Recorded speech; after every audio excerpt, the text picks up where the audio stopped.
절에 성령께서 이제 임하시고 성령을 받은 교회가 어떤 모습인지 또 어떤 특징이 있는지 잘 보여주고 있습니다. 42절 말씀을 같이 한번 읽어볼게요. 시작.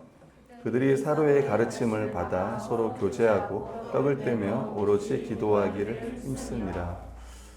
네, 이제 여기서 보면 이제 기도하기를 힘썼다 그래서 기도만 힘쓴 게 아니고 이 네 가지에 다 힘썼습니다. 그러니까 이제 원어로 보면 힘썼다가 가장 먼저 온 단어겠죠. 포로스 카프 테레오라는 이 단어가 먼저 오고 그 다음에 이제 사도의 가르침과 또 교제와 떡을 땜과 기도가 이제 뒤이어서 나옵니다. 힘썼다라는 이 단어는요, 애착을 갖고 충실하고 지속했다는, 계속했다는 이제 의미가 있습니다. 첫 번째 이 가르침을 받았는데요. 사도들로부터 가르침을 받았는데 이 가르침은 공동체, 이 교회를 탄생시켰을 뿐만 아니라 이 공동체의 삶, 그러니까 교회적 삶에서 가장 필수적이고 핵심되는 게 뭐였냐면 가르침을 받는 거였습니다. 그래서 밑에 보면 제가 이제 주석 참고했던 주석 그 저자들의 이름을 쭉 적고 내용들 좀 썼는데 에크하르트 슈나벨이라는 이 주석학자도 사도들의 가르침이 항상 그리고 계속해서 교회 중심에 있어야 한다. 가르침의 내용은 이제 다음과 같습니다. 예수님의 죽음, 부활, 승천, 영광의 근거에 하나님이 주시는 구원, 삶을 근본적으로 변화시키는 예언의 성령의 임재하심, 성령의 내주하심, 하나님의 메시아 백성이 새로운 공동체 안으로 들어가 주체가 되는 것, 교회. 그러니까 십자가의 복음과 이 교회에 대해서 계속 배워야 한다 이렇게 말씀하고 있습니다.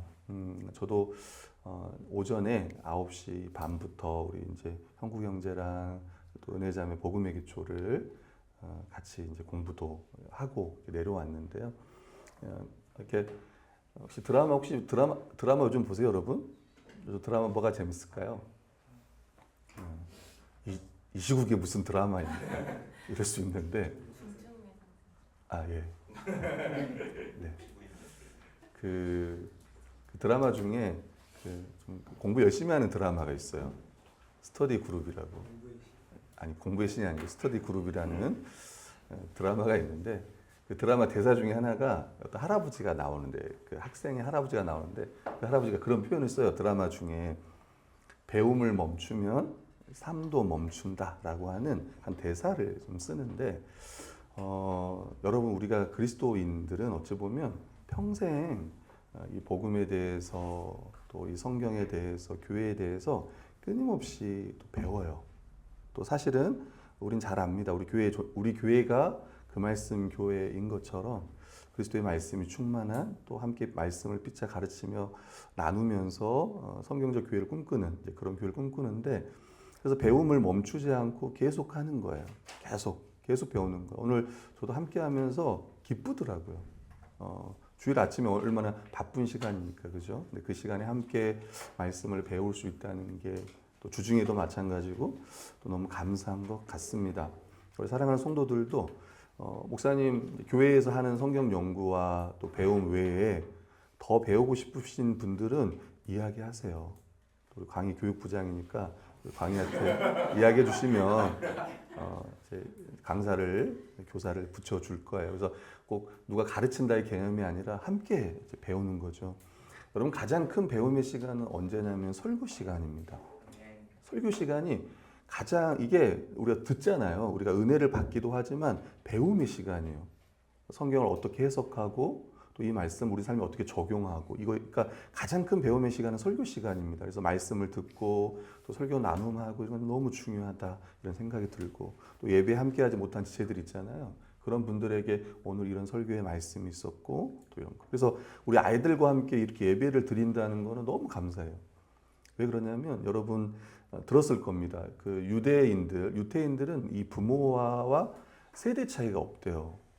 모르겠어요. 유대인이 아니니까 모르겠는데 왜 세대 차이가 없냐고 하면 세계관이 같아서 그래요.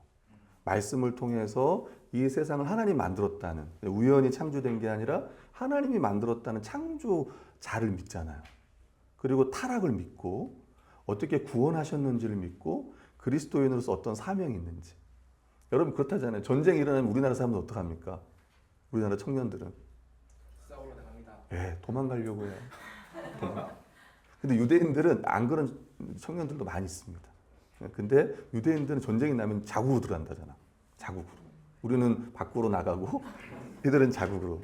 저는 또 군대도 안 갔기 때문에 제가 제일 먼저 가까운 제주도로 가지 않을까 이런 생각도 드는데 여러분, 그러니까 유대인들이 왜 그럴까? 유대인들을 찬양하는 게 아니라 그만 그들은 같은 말씀을 듣고 이제 구약 성경이겠지만 이 토라라고 하는 구약 모세오경을 중심으로 그러면서 말씀을 배우고 들으면서 세계관이 같아지는 거예요.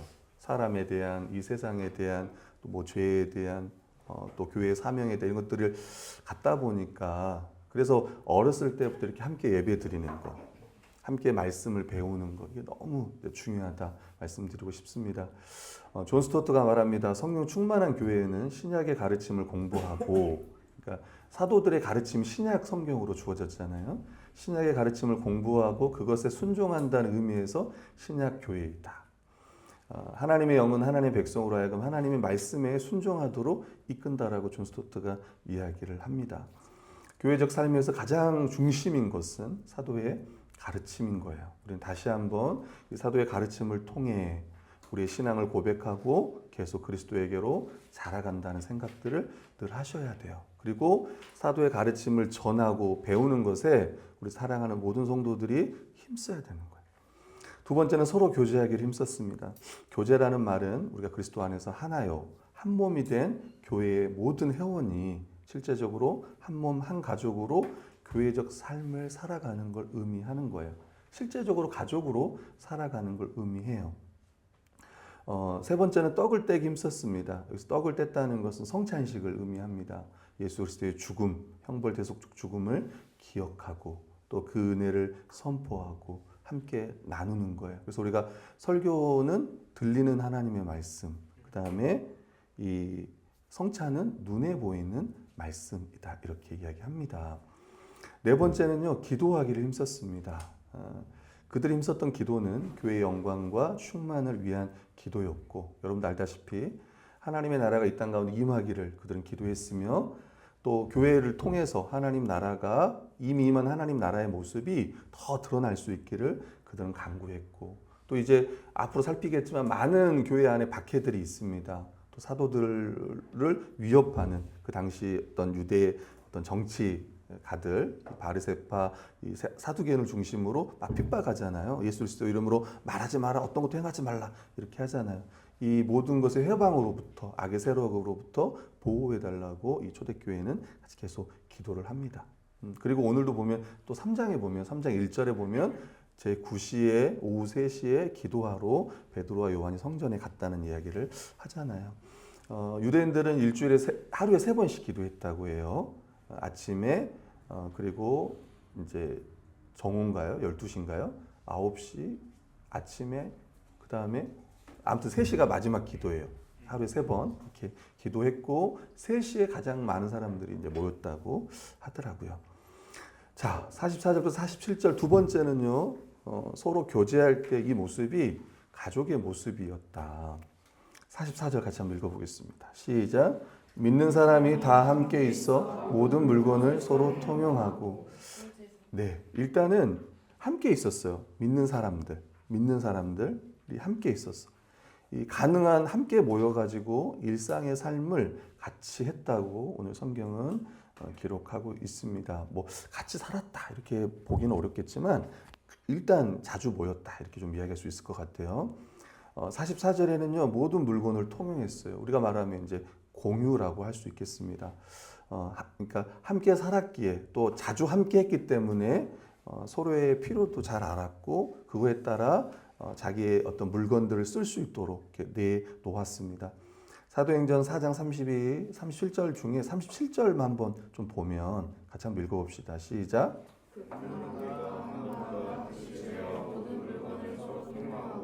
자기 재물을 조금이라도 자기 것이라 하는 이가 하나도 없더라. 네, 어떻게 이게 가능할까? 자기 재물을 조금이라도 자기 것이라 하는 이가 없다. 다른 말로 누가 내 거를 써도 아깝지 않고 가장 좋은 것을 주고 근데 앞에 보면 한 마음과 한 뜻이 됐다고 했잖아요. 이 믿는 무리가 한 마음과 한 뜻이 돼요. 그러니까 가족인 거예요. 가족인 거예요. 가족. 가족이니까 그럴 수 있는 거예요. 심지어 45절에 보면요. 재산과 소유를 팔아 각 사람의 필요에 따라 나눠줬대요. 그러니까 우리가 말하는 이 신자의 교제, 이 성도의 교제가 그냥 만나면 반가워. 그리고 우리 밥 한 끼 먹자. 이 정도의 교제가 아닌 거예요. 필요할 때는 자기 재산과 소유를 팔았대요. 근데 여기서 팔았다는 게 뭐냐면은 여기에 나오는 이런 동사들은 뭐냐면 미완료 과거형을 써요. 모르죠 우리는. 아 그런 거구나. 미완료 과거형이구나. 그러니까 계속 했다는 이야기예요. 반복해서. 그러니까 누가 필요하면 반복해서 또 팔아가지고 또 해주고 도와주고 이랬다는 이야기입니다. 그 밑에도 보면 나오잖아요. 사도행전 4장 35절 37절 보면요. 사도들의 발 앞에 두며 그들이 각 사람의 필요를 따라 나눠줬습니다. 그러니까 집 있는 사람들, 소유가 있는 사람들이 팔아가지고 부자들이 또 있었겠죠. 이 사람들 팔아가지고 사도들의 발 앞에 두면 사도들이 각 사람의 필요에 따라 나눠줬어요. 여러분 이때가 성도가 몇 명이냐 5천 명일 때 이야기입니다. 구브로에서 난 레이족 사람이 있으니 이름 요셉이라 사도들 일컬어 바나바라 하니 그가 밭이 있음에 팔아 그 값을 가지고 사도들의 발 앞에 두니라. 그러니까 바나바라는 사람들이 자기 밭을 팔아서 예루살렘 교회에 뭐가 필요할 때 이렇게 했다고 이야기를 해요. 여러분 우리나라도 초창기에 교회가 세워질 때 시골에 있는 분들 밭 내놓으신 분들도 많았어요. 그래서 시골 밭에 교회가 세워지기도 하고 또 도시에 있는 분들도 자기 땅도 내놓고 우리가 예전에 가고 싶어했던 그 우리 마을이라고 하는 분당 우리 교회에서 했던 우리 마을이라고 하는 그 어떤 큰 이제 수련관 이런 가봤더니 약간 호텔 같더라고요. 근데 거기가 어떤 돈 많으신 분이 그냥 땅을 기부한 거야. 그리고 어떤 또 돈 많은 사람들이 돈을 기부했고 또 건축가 어떤 자기 사람이 재능 기부를 해가지고 그게 크게 지어놨어요. 그러니까 이제 이런 분들이 있는 거예요. 그러니까 이게 우리가 성도의 교제 여러분이 부담 가지란 말하는 거 아니에요? 목사님 전 밭도 없고 저 전세예요 목사님 뭐 이럴 수 있는데 월세입니다 이런 분도 있으시면 그 팔라고 하는 얘기가 아니니까 절대로 마음 불편하게 생각하지 마시기 바라고 그러니까 그 당시에 그 교제가 어떠했는지를 보여주는 거예요. 성경적 교회 책자에 보면 이런 표현이 있습니다. 교제가 필요가 헌신을 낳는다 이런 표현이 있어요. 그러니까 같이 교제하면 함께 자주 모이고 일상을 함께하면 이 사람의 뭐가 필요한지 알아요. 우리 사실은 그러니까 저는 우리 성도들에게 말하고 싶은 게 이게 하나가 있는데 뭐냐면 기도 제목을 쓸 때 이건 이제 조심스럽게 이야기합니다. 기도 제목을 쓸 때 좀 더 구체적으로 쓰세요. 그래야 이 사람이 뭐가 필요한지 어떤 게 힘든지 알아요. 무슨 말인지 알겠죠? 저는 그러려고 예를 쓰는데 저도 잘 안 되는 부분이기도 하지만 아니면 전체 기도 때는 그걸 못하더라도 소수에게 여러분 기도 제목을 나눌 때는 그냥 이렇게 뭉뚱그려서 하지 말고 구체적으로. 근데 사실은 꼭 기도 제목을 나누지 않더라도 자주 함께 하면 또 우리가 자주 함께 해주면 그럼 이 사람이 정말 뭐가 힘들고 뭐가 필요하고 어떤 게 기쁘고 이런 걸 알아요. 압니다. 지금은 이제 이웃사촌의 개념이 많이 없어지는 시대 가운데 있습니다. 그죠? 아파트에 위아래 살아도 인사도 하지 않고 이런 도리어 싸우는 시대가 됐어요. 시끄러워! 층간소음 때문에 싸우는 사이가 됐어요. 근데 이웃사촌이어가지고 서로 애도 봐주고 좋은 거 있으면 갖다 주기도 하고 뭐 지금도 그런 댁들이 있긴 하겠지만 우리 하민이 어머니 붕어빵 부어줘가지고 또 이렇게 나눠주기도 했대요. 다시 좀 이야기하지만 다음 주에 이제 마지막으로 붕어빵을 한 번 더 굽는다고 하니까 뭐 본격적으로 10시 반부터 구울 거니까 본격적으로 먹어보도록 하겠습니다. 크리소스톰이라고 하는 사람이 이런 말을 했어요. 이건 제가 자주 설교실에 인용했습니다. 이것은 자기 것을 아무것도 자기 것이라고 말하지 않는 천사와 같은 단체였다. 교회를 이야기하는 거예요. 아무도 비난하지 않았고 아무도 시샘하지 않았고 아무도 인색하게 굴지 않았다. 특히 부자들이 그럴 수 있잖아요. 거기는 교만도 치욕도 없었다. 가난한 사람들은 부끄러움을 몰랐으며 부자들은 거만함을 몰랐다. 누가 이렇게 뭘 해? 그러면은 시샘해. 나는 못할 줄 알아? 뭘 저런 거, 왜 그래요? 왜 그렇게까지 하면서 막, 근데 그런 게 없었다는 거야. 도리어 기뻐했어요. 여러분, 교회 가난한 사람들 많았잖아요. 누가 뭔가 이렇게 해줘. 그러면 막 이렇게 움츠려들고 그런 게 아니었다는 거예요. 한 가족이니까. 많이 있는 사람은 자기 것을 나누기도 하고. 실제로 제가 이제 주석을 좀 찾아봤는데, 실제로 집 있는 사람들이 팔아가지고 이것도 했지만, 여러분 집을 팔면 그 당시에도 수수료가 있었나 봐요. 수수료. 그걸로 섬겼다는 말도 있더라고. 그러니까 진짜로 집을 판 사람도 있었고, 집을 팔아서 남은 그 돈으로, 이윤으로, 수익으로 또 교회를 돕기도 하고 필요한 사람 하기도 했다고 하더라고. 근데 그걸 받을 때 이 사람들이 나는 이렇게 맨날 받기만 하는구나. 그렇지 않고 줘도 기뻐하고, 또 주는 사람도 그냥 기쁜 마음으로 주는 거야. 받는 사람도 기쁜 마음으로. 전혀 거만하거나 또 인색하거나 그런 게 없었다는 거죠. 그게 초대교회의 모습입니다. 그걸 이렇게 크리소스톰이라고 하는 분이 이렇게 이야기했습니다. 46절, 47절에 보면요, 성전에 모이기를 힘쓰고 집집이 돌아가면서 떡을 떼며 음식을 먹고 하나님을 찬양했어요. 날마다 마음을 같이 했습니다.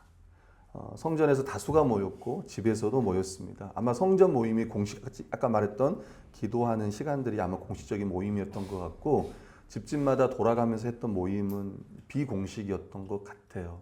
그래서 저는 우리 청년들에게 말하고 싶은 게 하나 있습니다. 결혼하면 제발 교회 가까이 와라. 그래야 집을 갈 수가 있어요. 어떻게 또 모였냐면, 집에서 모였을 때 기쁨과 순전한 마음으로 음식을 먹었대요.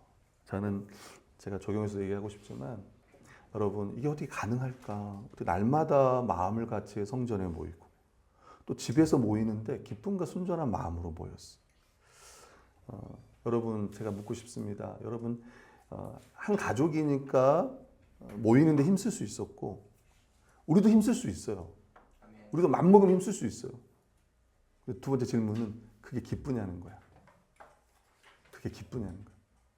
모르겠습니다. 음식에 따라 기쁨의 정도가 다를 수도 있겠지만, 여러분 초대교회가 그랬다는 거예요. 함께 모이고, 그리고 그 자체가 모임하는 것 자체를 즐거워했고 기뻐했대요. 내가 진짜 그리스도인인가? 내가 참된 그리스도인인가? 내가 성령 받은 그리스도인이 맞는가? 내가 교회인가라고 생각해 보면, 일단 나는 정말 이 모이기에 힘쓰고 있는가? 그리고 이럴 수 있잖아요. 힘쓸 수 없는 상황이 있을 수 있어요. 그래도 실제로는 못 나올 수도 있겠지만 마음은 내가 함께 하고 싶은데 내가 상황 때문에 못 한다. 두 번째는 그 모임 자체를 기뻐하고 있는가? 함께 시간을 보내고, 함께 말씀을 배우고, 함께 이런 기도 제목을 나누고, 그 자리에 있지만 기쁘지 않는 거예요. 그 자리에 있지만 갑자기 집에 가고 싶어요. 갑자기 집에 가고 싶어. 그 자리에 있는데 마음은 다른 데 있는 거예요. 나 지금 공부해야 되는데, 나 지금 뭐 해야 되는데. 그래서 그 시간에 같이 함께 기뻐하면서 해야 되는 시간들인데, 뭐 가끔은 그럴 수 있지만, 그래서 다시 한번 우리도 생각해야 돼요. 내가 모임에 힘쓰고 또 내가 그 모임에 함께 할 때 내가 정말 좀 기쁘다. 그 시간을 위해서 내 시간을 나는 3시간 시간 낼 수 있어. 좀 여유 있게 시간을 갖고, 목사님 전 2시간밖에 안 돼요. 2시간 안에 끝내주세요. 그럼 일단 밥을 빨리 먹어야 돼. 밥을. 그러니까 좀 더 넓게 시간도 갖고, 상황 때문에 그럴 수 있는 건 얼마든지 이해를 해요. 그걸 이해를 못하는 게 아니고. 그래서 도리 항상 빨리 끝나면 너무 아쉽고, 그런 우리가 되었으면 해요. 아멘. 아멘. 함께 모여 일상을 같이 하고 식탁 교제를 나누는 것이 그 당시의 성도들의 기쁨이었어요. 기쁨. 여러분 밥을 같이 먹는다는 게 뭐예요? 식구라는 이야기예요. 식구. 가족됨, 천국 잔치를 상징하는 게 식사 교제입니다. 그래서 사랑하는 성도 여러분, 저는 그렇게 말씀드리고 싶어요. 정말 바빠도 한 숟가락은 먹고 가라. 교회 주일날. 목사님 제가 너무 바빠서 딱 한 숟갈만 먹고 가겠습니다. 무슨 바빠서 제가 바로 뷔페를 먹을 수 있지만 제가 한 숟갈은 먹고 에피타이저를 먹고 가겠습니다. 이렇게 말할 수 있으면 좋겠다 싶어요. 목사님 전 다이어트요. 전 다이어트해서 밥을 못 먹어요 주일날. 왜 주일까지 다이어트? 그다음 많이 먹으래요. 딱 한 숟갈만 먹으라는 건데. 그러니까 안 먹더라도 그 자리에 있고 같이 물을 마시면서 뭐 일상도 나눌 수 있고. 문제는 항상 느끼지만 너무 많이 먹어서 문제지. 그래서 그 시간에 그러니까 밥 먹는 것 자체가 식사 예배 끝났으니까 그냥 식사 시간이니까 밥 먹는다. 맞는 말이지만 우리가 한 가족이니까 먹는다라는 생각들. 그래서 이런 식사 또 같이 밥 먹는 게 참 중요한 거구나. 그런 생각들을 갖기를 바라고요. 이런 교회의 모습들을 보면서 온 백성의 칭송을 받았습니다. 그죠? 자기의 소유를 나누고 서로 기뻐하며 섬기는 교회. 모든 사람들에게 칭송을 불러일으켰어요. 그 당시 예루살렘 사람들에게. 그리고 아마 그것을 봤던 예루살렘 많은 사람들이 정말 이 공동체는 특별하구나 라고 생각을 했고, 그리고 그 모임에 많은 사람들이 모여들었다고 저는 생각합니다. 47절에요. 주님께서 구원받는 사람 날마다 더하게 하셨어요. 결국 이런 성도의 교제는 전도하는 결과를 낳았어요. 복음을 전하는 것도 전도죠. 가장 중요한 거고, 또 하나 이런 교회의 모습을 통해서도 하나됨의 모습, 가족됨의 모습을 통해서도 전도한 거예요. 말로도 한 거고 삶으로도 전도한 것입니다. 세 번째입니다. 교회가 줄 수 있는 나사렛 예수 그리스도의 이름이에요. 베드로와 요한이 오후 3시에 기도하러 성전으로 올라갔습니다. 갔던 2절에 보니까 성전 미문에 앉아 구걸하는 자가 있었어요. 이 사람은 나면서부터 못 걷겠던 된 사람이에요. 사도행전 4장 22절에 보니까 이 표적으로 병 나은 사람이 40여 세가 됐어요. 40살. 40년 동안 걷지 못했던 사람이에요. 다리에 힘이 없어 절거나 아예 걷지 못했던 사람입니다. 40세 이 정도까지 한 번도 걸어본 적이 없고 30년 이상을요 거린으로 산 사람이에요. 뭐 0살 때부터 나가지고 거린으로 살았던 건 아닐까요, 그죠? 그러니까 이제 10살 때부터 났겠죠. 30년 동안 거린으로 살았던 사람이에요. 성전에 들어가는 사람들 구걸하기 위하여 날마다 미문이라고 하는 아름다운 문이라고 하는 거기 성전 문에 이 사람을 두었습니다. 이 사람은요 구걸하면서 생계를 유지할 수밖에 없는 사람이에요. 이 사람이 이제 베드로와 요한을 만났습니다. 그게 3절 8절 이야기예요. 거리는 베드로에게 요한에게 구걸을 합니다. 그 3절의 말씀이요. 그가 베드로와 요한이 성전에 들어가려 함을 보고 구걸하거늘 이렇게 얘기해요. 4절에 보니까 베드로가 요한과 더불어 주목하여 이르되 우리를 보라. 여러분 생각해 보세요. 여러분 거린입니다. 있어요. 근데 갑자기 한 사람이 2명이 나타나서 우리를 보라. 그럼 무슨 생각하겠어요? 네? 어떤 마음으로 보겠어요? 그렇죠. 예. 도대체 얼마를 주려고 보라고 하나. 보통은 이제 던져주든지 하잖아요. 우리가 노숙자들 보면 항상 그 있잖아요. 이렇게 막 이렇게 손 들고 있고 하면 그냥 이렇게 주잖아요. 근데 노숙자에 가서 보세요. 나를 보십시오. 이렇게. 그럼 그 사람이 뭐 줄까 이렇게 볼 거 아니에요. 네. 우리를 보라. 그러니까 5절에 그가 그들에게 무엇을 얻을까요? 바라보고는 간절한 마음으로 바라보았을 겁니다. 근데 베드로가 이렇게 이야기해요.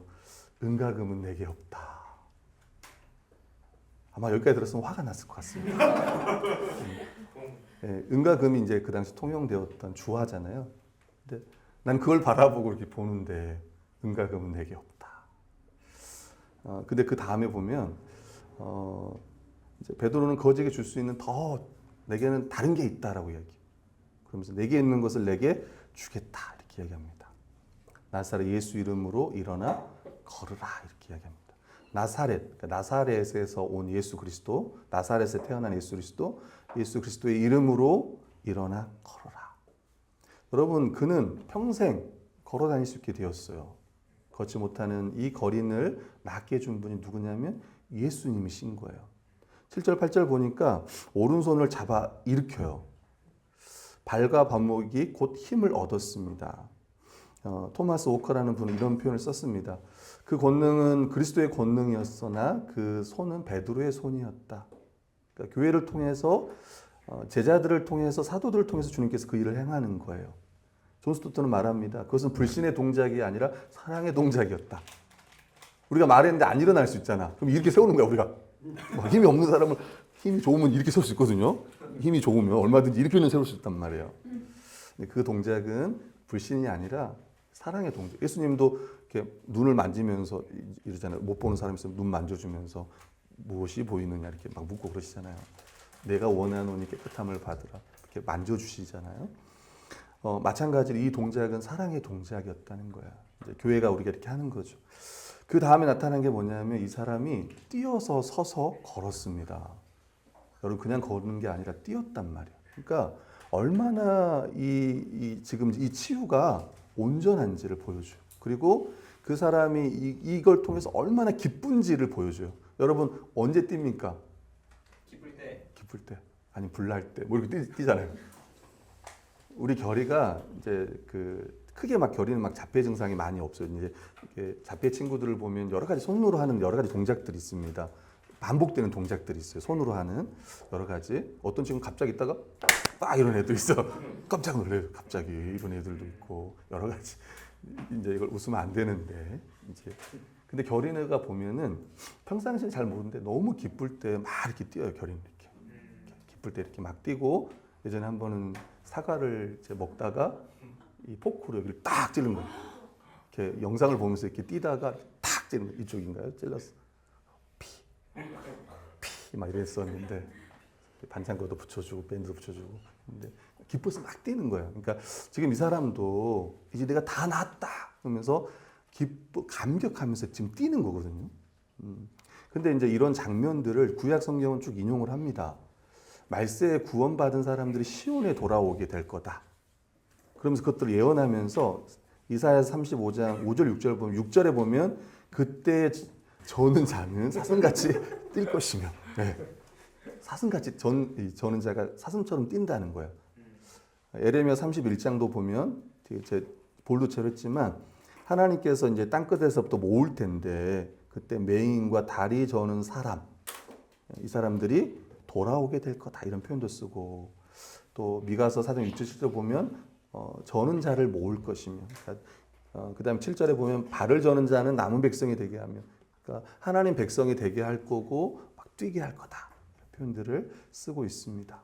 그리고 이가 이제 베드로와 요한과 함께 성전에 들어가요. 여러분 제가 묻고 싶어요. 원래 그 레위기에 보면 제사장들 중에는 흠이 있거나 다리를 저는 사람은요 못 가요. 코가 불안전하거나 또 지체가 뭐 손가락이 하나 더 있거나 이런 사람들은 제사장이 될 수가 없어. 성전에 들어갈 수가 없어요. 이 사람도 이제 못 들어가는 사람이었죠. 사실은 들어가는 사람들만 봤던 사람이에요. 성전 밖의 사람이었습니다. 하나님 나라 밖에 있었던 사람인 거예요. 근데 이가 지금 이제 걸어가요. 사도들과 함께 성전으로 들어갑니다. 그가 하나님을 찬양했다는 것은 결국 이건 하나님이 하신 역사라는 거예요. 하나님이 행하셨다는 거예요. 9절 10절에 보면요. 사람들이 이걸 보고 놀랍게 여깁니다. 다르게 표현하면 경악을 한 거예요. 생각해보세요 여러분. 30년 동안 아니 40년 동안 성전 미문에 항상 있었던 구걸을 했던 사람이에요. 모든 성전에 기도하는 사람들 경건한 사람 다 알았을 거예요.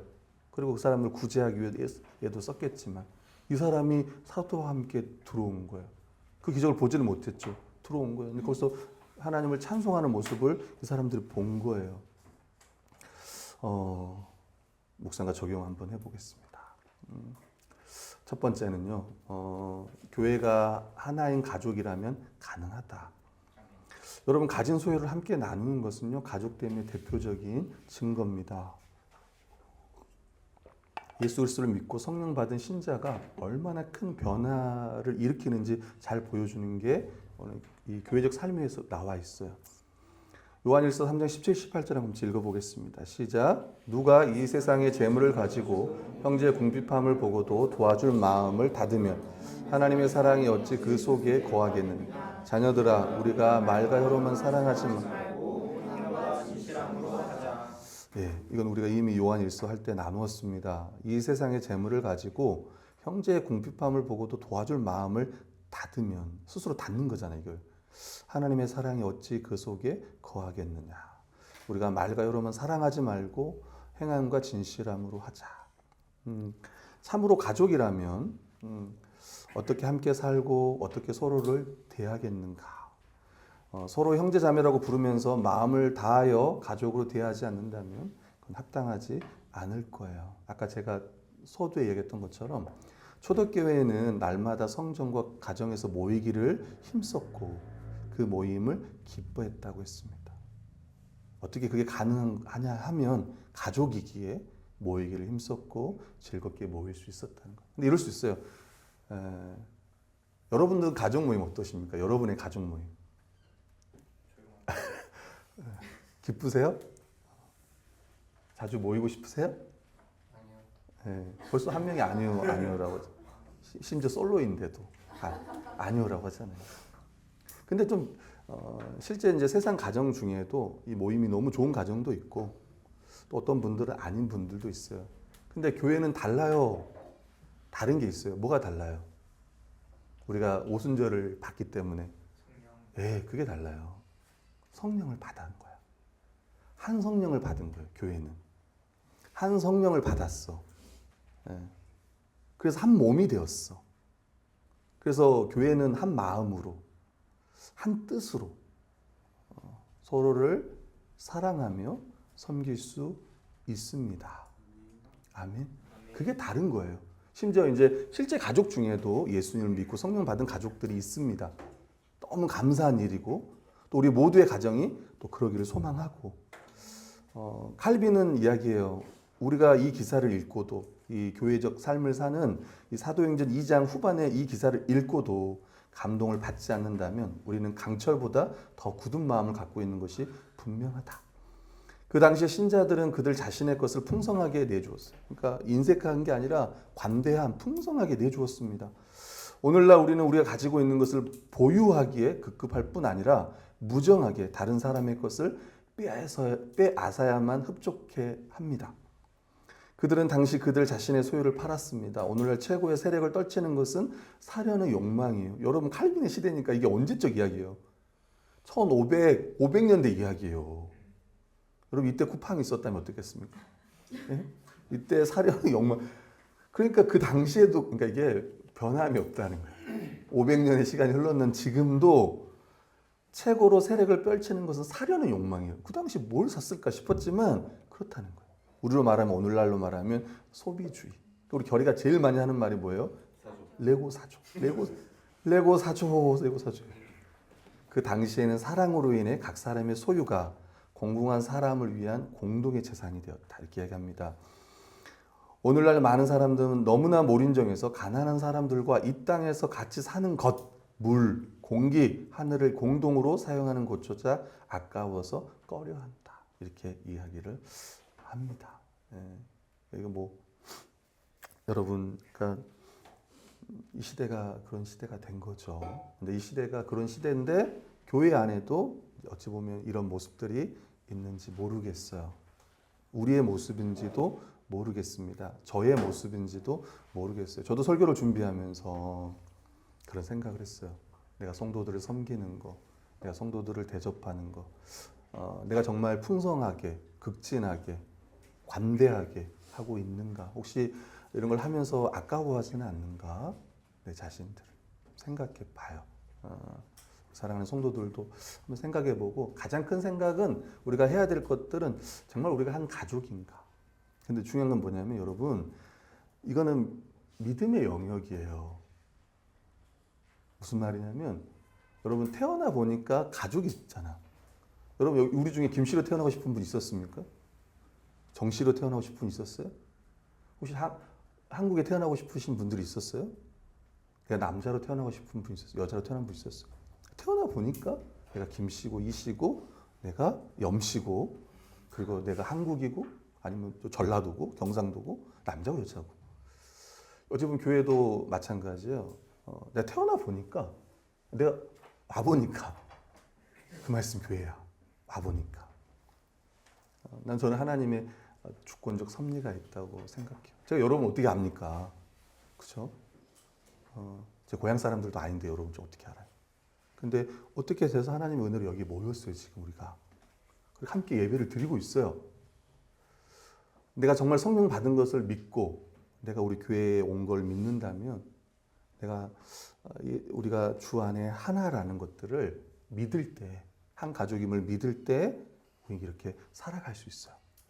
이렇게 살아야 한 가족이다를 말하고 싶은 게 아니라 한 가족이면 이렇게 산다는 걸 말씀드리고 싶어요.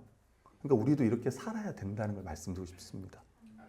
우리가 주 안에 한 가족이니까. 두 번째는요, 교회는 은과금이 아니라 예수 그리스도 이름을 소유해요. 저는 오늘 이거를 우리 성도들이 다시 한번 생각하면 좋겠습니다.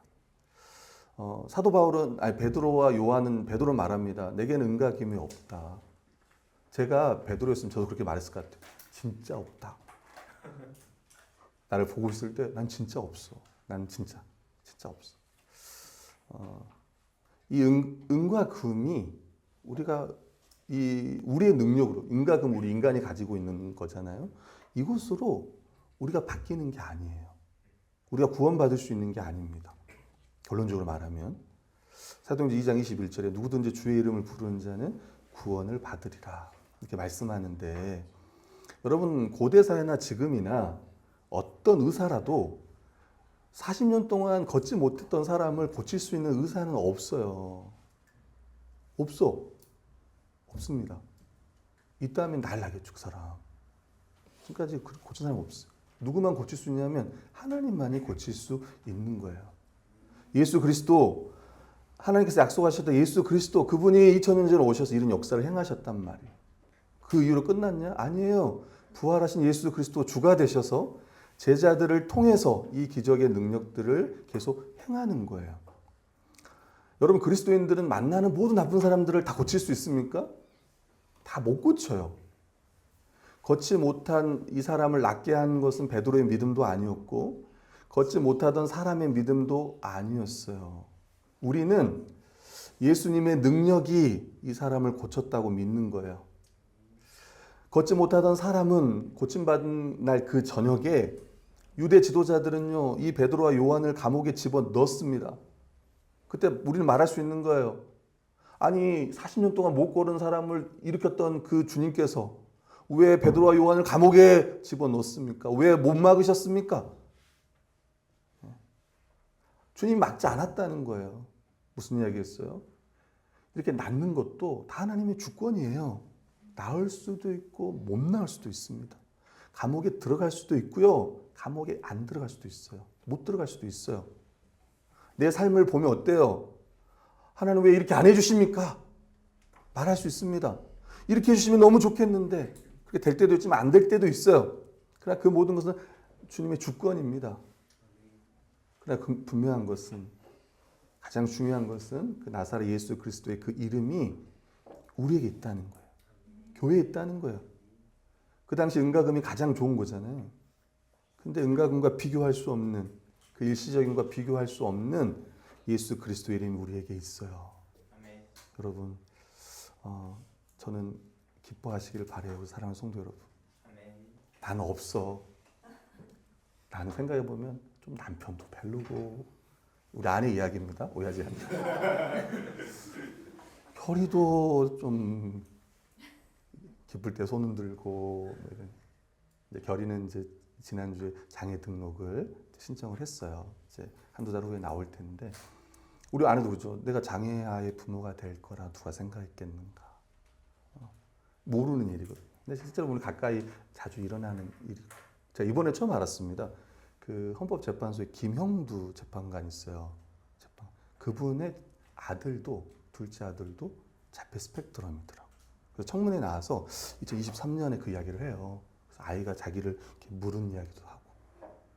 그래서 보면은 막 이렇게 조근조근하게 이렇게 이야기하는 분이 계시는데 그런 아픔도 있었더라고요. 여러분, 우리 상황이 보면은 뭐 가정에서도 일어나는 일, 또 자녀의 문제, 또 직장의 문제, 여러 가지 상황 가운데 힘들 수도 있습니다. 얼마든지 힘들 수도 있고, 그럼에도 불구하고 우리는 이제 신자고, 오늘 성경에 말하는 것처럼 가장 내게 있는 것, 또 내게 일어난 일 뒤에도 말하지만 예수 그리스도 이름으로 내가 예수 그리스도님을 주와 그리스도로 믿고 내가 하나님의 백성이 되고, 지금까지 성전에 들어가고 싶었지만 들어가지 못했던 한 사람, 그 사람이 우리였어요. 근데 베드로와 요한을 통해서 이제 그가 들어갈 수 있었어요. 베드로와 요한을 통해서 예수님께서 그의 손을 잡고 이렇게 세워주셔서 성전에 들어가게 한 거예요. 그리고 하나님을 예배한 거예요. 기뻐 뛰며 찬송하며 예배한 거예요. 그게 다른 사람의 이야기가 아니라 우리의 이야기인 거예요. 아멘. 그리고 사람들이 가장 필요한 것은 실제로 그가 일어나는 거겠지만 그게 진짜 필요한 것은 그리스도의 복음이지 않겠습니까? 그가 성전에 들어가서 하나님 백성이 되어 거기에 들어가서 함께 하나님을 예배하고 하나님을 찬양하는 그 인생이 가장 복된 인생이지 않겠어요? 근데 그게 다른 사람의 이야기가 아니라 우리의 이야기예요. 사람들은 그에게 일어난 일, 지금 그에게 일어난 일, 40년 동안 걷지 못했던 그에게 일어난 일을 통해서 지금 경악을 하고 사람들은 놀라워합니다. 우리를 보면서 어떻어요? 사람들, 세상 사람들은 어때요? 여러분을 보고 세상 사람은 어때요? 경악을 합니까? 아니 욕을 합니까? 저는 이제 여러분들 보면서 그 사람들이 말은 안 하지만 기뻐하지 않을까 이런 생각이 들어요. 저가 어떻게 변해 저렇게 좋은 사람일까? 저가 그리스도인이 아닌가? 저가 성령 받은 사람이 아닌가? 그러지 않을까? 이런 생각이 들어요. 그에게 일어난 일이 우리에게도 일어난 일입니다. 기뻐하고 또 한 주 동안 여러 가지 일들이 있겠지만 우리 가운데 다시 한번 내게 있는 예수 그리스도를 기억하면서 기뻐할 수 있는 우리 광희가 찬양에도 올렸잖아요. 가사를 잘 기억은 안 나지만 예, 세상보다 더 크신 그 예수 그리스도 그죠? 세상보다 더 크시잖아요. 그죠? 그분이 우리와 함께 하시니까 좀 힘들고 좀 어렵고 여러 가지 상황이 있어도 믿음으로 한 걸음 한 걸음 함께 교회로서 더 전진하기를 소망합니다. 아멘. 우리 함께 찬양하겠습니다.